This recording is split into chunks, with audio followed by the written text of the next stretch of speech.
Está claro, cualquier política seria tiene que apuntar a una descarbonización, a una menor dependencia del petróleo y de los hidrocarburos por sus efectos contaminantes.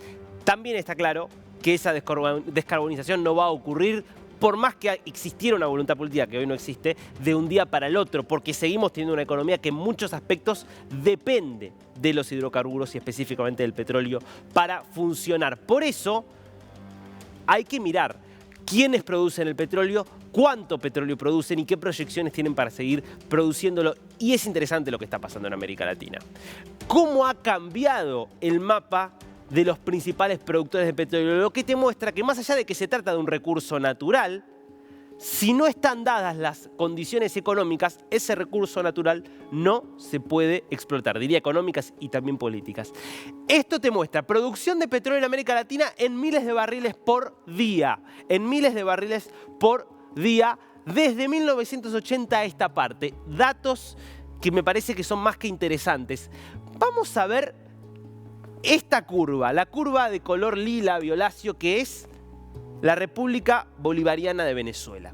País que tiene las mayores reservas de petróleo del mundo. Reservas. Una cosa es lo que vos tenés debajo de la tierra, otra cosa es lo que vos podés bombear y sacar. Fíjate cómo en 1997 llega a los 3,5 millones de barriles de petróleo producción diaria. 1997, 2 años antes de la llegada de Hugo Chávez al poder. Esto gracias a una política muy agresiva de convertir a PDVSA, que era una empresa pública, en ese momento ya era una empresa pública, pero una empresa cada vez más eficiente, apuntando a la inversión y a atraer también inversión externa. Bueno, el resultado generó eso. Llega Chávez, 1999, y fíjate lo que pasa. Fíjate lo que pasa. Esto además en un contexto donde acá, entre los 2000 y 2010, el precio del petróleo llegó a superar los $100 el barril, niveles que nunca se habían visto. Y fíjate el pavoroso declive de la producción petrolera venezolana, que a los chavistas les gusta decir que es culpa de las sanciones. ¿Sabes cuándo empezaron de verdad las sanciones estadounidenses en contra del petróleo venezolano? Más o menos por acá. 2019 sobre todo. Fíjate ya dónde estaba, dónde había estado y dónde está ahora. Bueno, hoy produce nada más que 723 barriles de petróleo, 700.000 barriles de petróleo por día. Esto es política, economía destruyendo un país, destruyendo un recurso natural. Fíjate México. En el caso de México no ha habido grandes cambios en la cuestión política, hay mucho de el declive y el tránsito natural del recurso natural. Llegó a ser, durante mucho tiempo fue el mayor productor, llegó, fíjate, en 2004 a 3,800,000 barriles. Bueno, cae, se mantiene hoy en torno justo a los 2 millones de barriles, es hoy el segundo productor, acá con vaivenes, pero siempre manteniéndose como una potencia petrolera México importante en ese punto. Ahora, el dato sin duda más llamativo junto con el de Venezuela es el de Brasil. Miren dónde estaba Brasil en 1980. Brasil es la línea amarilla. Fíjate dónde estaba Brasil en 1980. 245.000 barriles producía nada más. Ya era una potencia industrial, ya era un país pujante con una economía que crecía, ahora solamente producía 245.000. Claro, ¿qué pasó? Una economía que se fue abriendo al mundo, que fue produciendo cada vez más y que fue explorando cada vez más. Porque para encontrar petróleo hay que buscarlo. Y así se da que Brasil, sobre todo, empieza a encontrar mucho petróleo en el mar, mucho petróleo offshore, y se da este crecimiento extraordinario de 245.000 barriles en 1980 a 3,800,000 barriles hoy en la actualidad, superando largamente a cualquier otro país latinoamericano.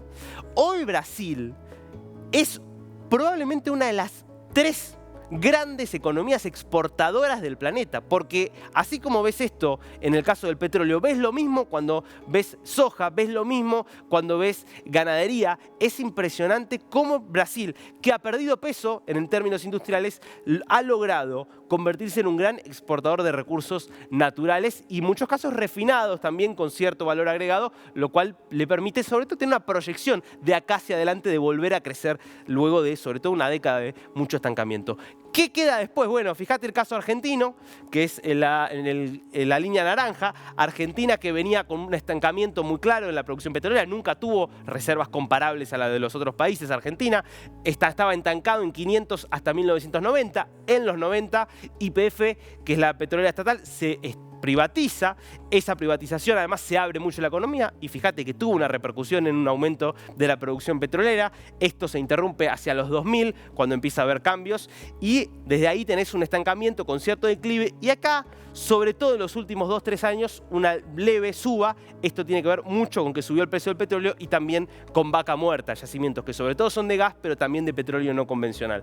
Después tenemos el caso de Colombia. Colombia también un país importante en términos petroleros, que sobre todo subió mucho entre los 80 y los 2000, que entre el 2000 y 2010 se mantuvo una meseta y que llegó a estar en el millón de barriles de petróleo por día, hoy está en 780. Y tenemos por último el caso de Ecuador, la línea roja. También, obviamente, Ecuador es una economía más chica, por eso el petróleo tiene un peso relativo mucho mayor, aunque sea la producción menor a la de los otros países, que se ha mantenido más o menos estable. Era 204 en el 1980 y hoy ha llegado a 482 y sigue siendo hoy el principal recurso de exportación que tiene Ecuador. Importante ver, sobre todo el caso de Venezuela, el caso de Brasil, el recurso natural puede estar o no. Ahora, sí o sí tienen que estar dadas las condiciones políticas y económicas para que se pueda justamente extraer este recurso y generar un ingreso que pueda redundar en el beneficio de la población. Si eso no está, por más recursos naturales que tengas, vas a ser pobre.